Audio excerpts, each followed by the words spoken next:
Praise దలాడండి. అందరికీ వందనాలు ప్రభు పేరిట. మనం ఈరోజు సమూయేలు గ్రంథము 1వ అధ్యాయము 6వ వచనం ధ్యానించుకుందాము.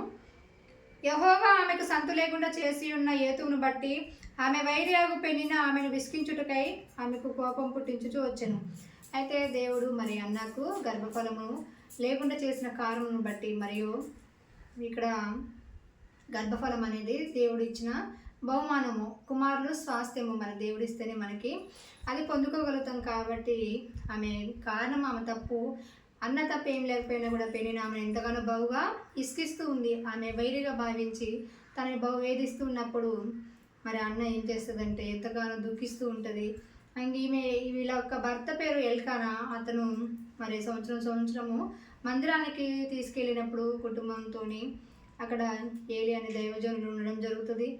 మరి ఇక్కడ అన్న అయితే తన యొక్క నిస్సాయ స్థితిని, తన యొక్క బాధ స్థితిని మరి ఎవరికి చెప్పుకోలేక ఎంతో దుఃఖిస్తూ దేవుడి యొక్క మందిరానికి పోయి, ప్రభువా నీ సేవకురాలని నన్ను కరుణించు, నాకు ఒక కుమారుడు పుడితే సమర్పించుకుంటానని ఎంతగానో వేధిస్తూ ఉంటుంది. మరి ఈ వాక్యం చూస్తున్న ప్రియబిడ్డలారా, మీరు ఎవరైనా సంతానం లేకుండా ఉంటే బాధపడకండి.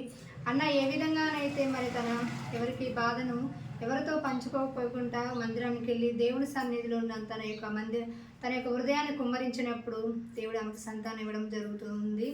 అలాగే మరి పెనిన లాంటి వాళ్ళు మరి ఈ లోకంలో మనకి మన కుటుంబంలోనే కావచ్చు, సమాజంలో కావచ్చు, పెనిన లాంటి వాళ్ళు బహు విసిగించే వాళ్ళు, వాళ్ళకి ఏదైనా ఉన్నప్పుడు మన దగ్గర లేనప్పుడు తృణీకరించే వాళ్ళు, వేధించే వాళ్ళు ఉంటారు.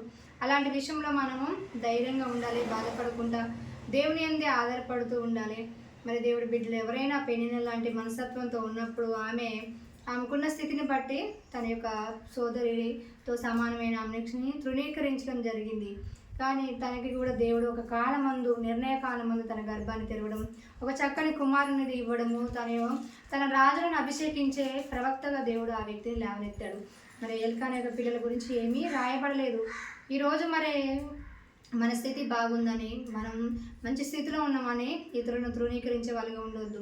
ఇతరుల పిల్లలు లేరని, మరి జాబ్ లేదని, ఆస్తిపాస్తులు లేవని, మరి అంతేకాకుండా వాళ్ళ యొక్క వ్యాధి బాధల్లో ఉన్నారని, మరి వాళ్ళ కుటుంబ పరిస్థితులు బాగాలేవని, మరి కుటుంబంలో మరి త్రాగుబోతులు కానీ, మరి భార్యని పట్టించుకొని వాళ్ళు కానీ, మరి కుటుంబంలో వాళ్ళ కష్టాల గుండా వెళ్తున్న వాళ్ళు ఉన్నప్పుడు వాళ్ళని చూసి మనము తృణీకరించే వాళ్ళగా ఉండకూడదు. పెనిన లాంటి మనస్తత్వంతో ఉన్నప్పుడు ఏమైతుందంటే అది దేవుడికి ఇష్టమైన మనసు కాదు.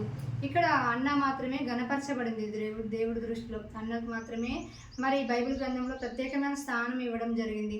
మనం అన్న లాంటి మనస్తత్వం కలిగి మరి మన కుటుంబాన్ని మనం కట్టుకోవాలి.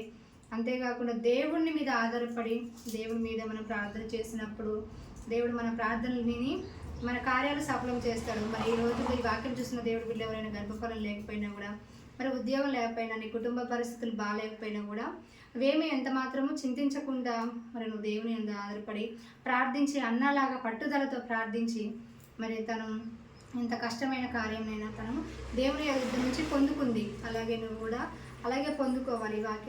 ఈ వాక్యం మీ వెనుకలో దీవించబడాలని యేసు నామములో అడుగుతున్నాను.